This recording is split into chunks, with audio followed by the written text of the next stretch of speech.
अस्सलाम वालेकुम dear students, आप देख रहे हैं सैयद अली एकेडमी। और आज की इस वीडियो के अंदर हम इन्फेक्शस यानी कि इन्फेक्शन से होने वाले डिसऑर्डर्स ऑफ सीएनएस का डिस्कस करते हैं। तो आइए आज की इस वीडियो को शुरू करते हैं। अगर हम इन्फेक्शस डिसऑर्डर्स की बात करेंगे तो इसके बारे में लिखा हुआ है nervous disorders due to infection of virus, bacteria, fungi and protozoan. इस डिसऑर्डर के अंदर हमारे पास जो इन्फेक्शन काजिंग एजेंट्स हैं वो हमारे पास है वायरस के आने से भी हो सकता है, बैक्टीरिया की वजह से भी, फंजाई और प्रोटोजुआ की वजह से भी हो सकते हैं ये डिसऑर्डर्स। अब दो डिसऑर्डर्स का जिक्र है, एक है मेनिंजेस और दूसरा है हमारे पास एनसीफिलिटिस। अगर हम सबसे पहले डिसऑर्डर का डिस्कस करें मेनिंजेस के बारे में, तो मेनिंजेस के बारे में लिखा हुआ it is the inflammation of the fluid and membranes meninges surrounding your brain and spinal cord. हमें मालूम है कि जो हमारे पास मेनिंजेस होती हैं, जो 3 लेयर्स होती हैं, उनके अंदर अगर इन्फ्लेमेशन हो जाए यानी कि उनके अंदर अगर सूजन आ जाए तो उस सूजन की बीमारी को हम मेनिंजेस कहेंगे कि इन्फ्लेमेशन ऑफ द मेनिंजेस, ये हमारे पास मेनिंजेस कहलवाएगी। अब मज़ीद इसके काजेज़ का लिखा हुआ है viral infections are the most common cause of this disease. अगर सवाल आए कि meninges is mostly caused by the days, तो वायरस जो है ये इसका ज़्यादा काज बनेगा।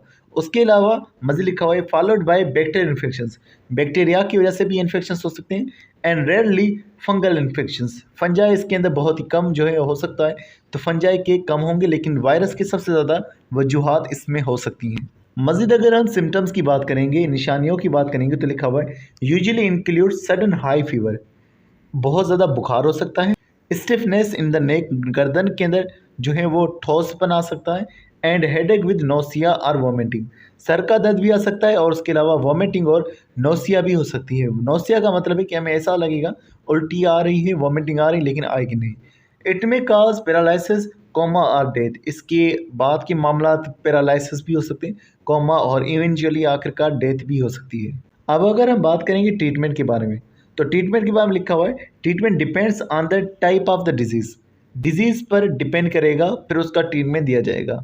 अब डिजीज़ किस तरह से, हमें कहा कि वायरस की वजह से भी हो रही है, बैक्टीरिया की वजह से भी हो रही है, फंजाई की वजह से भी हो रही है। बैक्टीरियल मेनिंजेस की बात करेंगे तो लिखा हुआ है bacterial meninges must be treated immediately with intravenous antibiotics and more recently corticosteroids.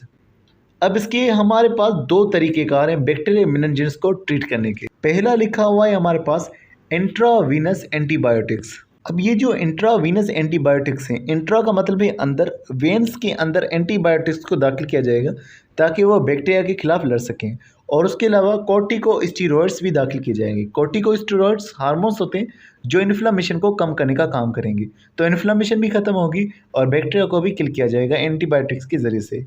मज़ीद लिखा हुआ है viral meninges can not be cured with the antibiotics. Virus न्यूइंग नहीं होता तो उसे एंटीबायोटिक के ज़रिए से ख़त्म नहीं किया जा सकता। वायरल डिजीज़ को एंटीबायोटिक्स कम नहीं कर पाती, असरअंदाज वो नहीं कर पाती। और मज़ीद लिखा हुआ in most cases improve on their और इन सेवरल वीक्स, कुछ ही हफ्तों के अंदर वायरस से काज होने वाली मेनिंजेस जो है खुद से ही ठीक हो जाती है। अब ये फैलेगी कैसे? वायरल डिजीज़ जो होते हैं वो हमारी कफिंग के ज़रिए से फैल सकती हैं, हमारी छींक के ज़रिए से वो फैल सकती हैं, तो ये एयरबॉर्न होती हैं, यानी कि हवा के ज़रिए से, वेपर्स के ज़रिए से ये दूसरे इंसान में भी मुंतकिल हो सकती हैं। अब हम जिक्र करते हैं एनसेफेलिटिस के बारे में।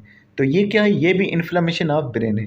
इसके काजेज़ क्या है लिखा हुआ है, मेनली काज इसका वायरस है, और काफ़ी कम चांसेस है कि फंजाई जो है ये बीमारी काज करे। यहाँ बुक के अंदर इस वायरस की तस्वीर को भी डिस्कस किया गया है, एनसेफेलिटिस वायरस को, तो ये भी आप यहाँ पर देख सकते हैं।